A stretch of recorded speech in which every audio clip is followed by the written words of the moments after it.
नमस्कार, welcome to stock infuse. दोस्तों, इस वीडियो में हम लोग सिगाची इंडस्ट्रीज का डिटेल में एनालिसिस करेंगे, रिस्क फैक्टर को डिस्कस करेंगे, फाइनेंशियल्स को डिस्कस करेंगे, कंपनी के बिजनेस को डिस्कस करेंगे और एंड में जाकर डिस्कस करेंगे हमें कौन से लेवल पर बाइंग करनी चाहिए। लास्ट ट्रेडिंग सेशन में देखें तो स्टॉक में 20% का अपर सर्किट लगा था। दोस्तों, इसको भी डिस्कस करेंगे क्या रीजन था जिसकी वजह से कंपनी में अपर सर्किट देखने को मिला है।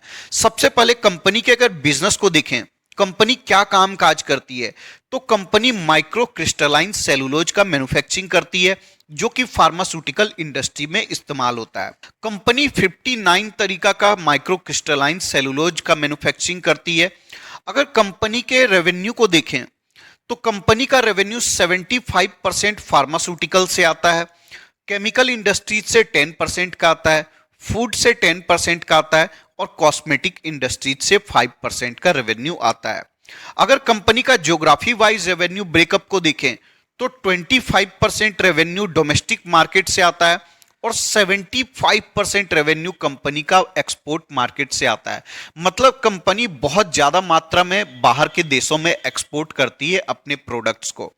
अगर कंपनी को देखें तो कंपनी को बिजनेस करते हुए 30 साल से ज्यादा हो चुके हैं, तो कंपनी काफी पुरानी हो चुकी है इस बिजनेस में, जो कि एक काफी अच्छा पॉइंट है।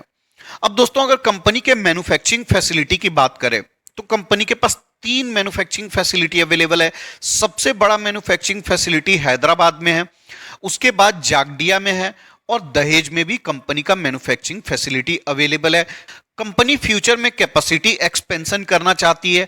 दोस्तों, किसी भी कंपनी के लिए कैपेसिटी एक्सपेंशन काफी इंपॉर्टेंट पॉइंट हो जाता है।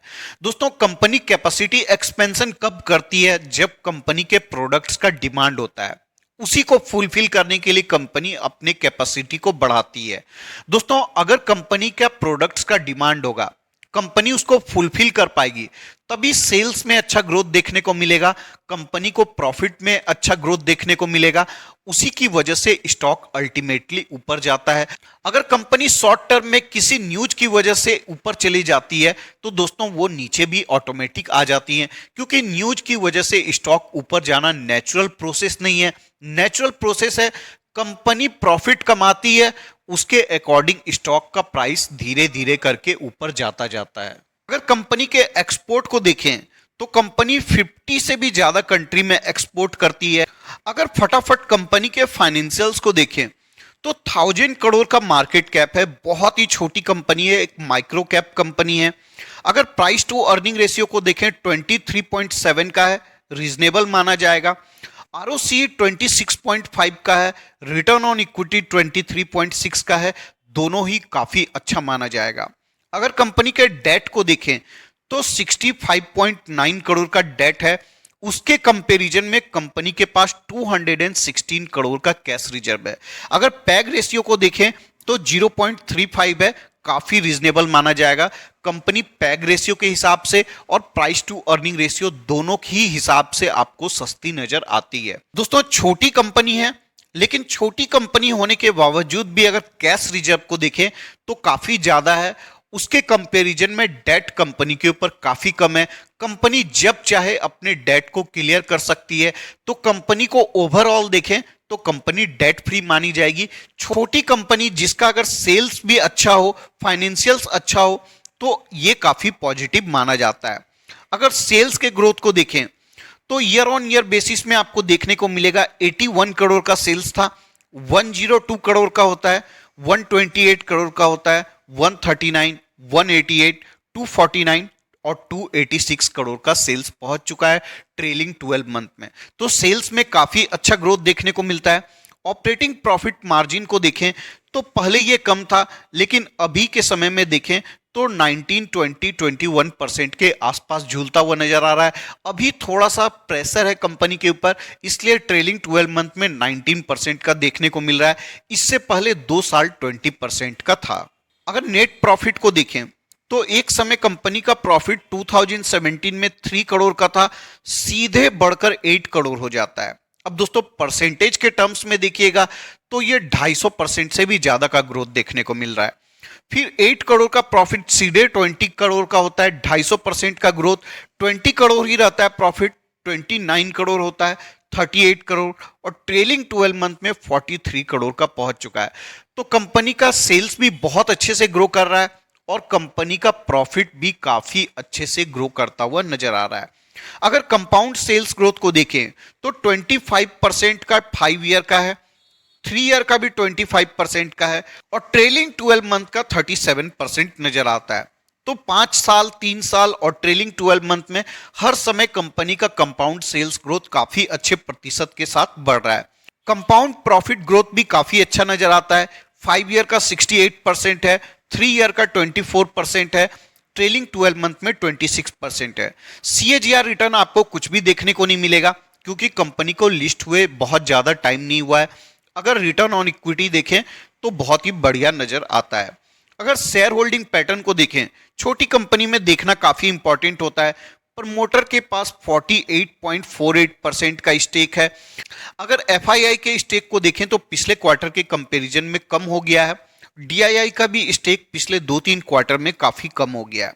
क्योंकि दोस्तों क्या होता है ना, जब मार्केट के जो बड़े बड़े दिग्गज प्लेयर हैं उनको मार्केट का सिचुएशन पहले ही पता होता है, हम जैसे रिटेल इन्वेस्टर से, तो उनको पता है कि अभी एक्सपोर्ट मार्केट में प्रॉब्लम है, तो कंपनी के रेवेन्यू पर दबाव रहने वाला है, प्रॉफिट मार्जिन पर दबाव रहने वाला है, तो उन्होंने अपने स्टेक को सेल कर दिया और एग्जिट हो गए कंपनी से। दोस्तों कंपनी का मार्केट कैप बहुत छोटा सा है, तो बहुत ज्यादा DII और FII से इन्वेस्टमेंट की आशा नहीं करनी चाहिए। और DII FII भी दोस्तों प्रॉफिट बुक करेंगे, ये जरूरी नहीं है कि वो हमेशा के लिए होल्ड करेंगे, वो भी एक इन्वेस्टर है। तो शॉर्ट टर्म में दोस्तों शेयर होल्डिंग पैटर्न चेंज होता रहता है, ये एक बहुत ज्यादा मेजर प्रॉब्लम नहीं है। लेकिन पब्लिक के शेयर होल्डिंग को देखें तो अभी के समय 51.43% का पहुंच चुका है, मतलब इस कंपनी में पब्लिक ही प्रमोटर बन गई है। दोस्तों मुझे शेयर होल्डिंग पैटर्न में बहुत ज्यादा प्रॉब्लम नहीं है, लेकिन जब शेयर होल्डिंग पैटर्न में पब्लिक के पास बहुत ज्यादा शेयर होता है तो स्टॉक में स्टेबिलिटी इतना ज्यादा नजर नहीं आती है, क्योंकि सबसे वीक हैंड होता है पब्लिक का। पब्लिक तुरंत में सेल कर देती है, तुरंत में बाय कर देती है, कोई न्यूज आया पब्लिक सेल करके एग्जिट कर जाती है। अब दोस्तों उस न्यूज को डिस्कस करते हैं जिसकी वजह से स्टॉक में 20% का अपर सर्किट देखने को मिला। रीजन है दोस्तों, कंपनी फंड रेजिंग का प्लान कर रही है। 10 तारीख को इनके बोर्ड का मीटिंग होने वाला है और वहीं पर डिसाइड होगा कि कंपनी कितना फंड रेजिंग करेगी और किस प्रकार से करेगी। दोस्तों ये कोई ऐसी न्यूज नहीं है जिसकी वजह से स्टॉक में 20% का अपर सर्किट लग जाए।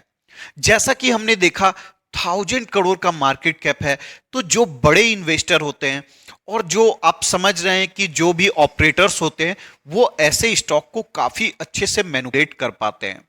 और ऐसा ही मैनिपुलेशन देखने को मिला है, क्योंकि दोस्तों फंड रेजिंग का प्लान ऐसा कुछ नहीं है जिससे कि बिजनेस में बहुत बड़ा चेंज हो जाए, जिससे कंपनी का रातों रात फाइनेंशियल्स बदल जाए, ऐसा कुछ भी नहीं है दोस्तों।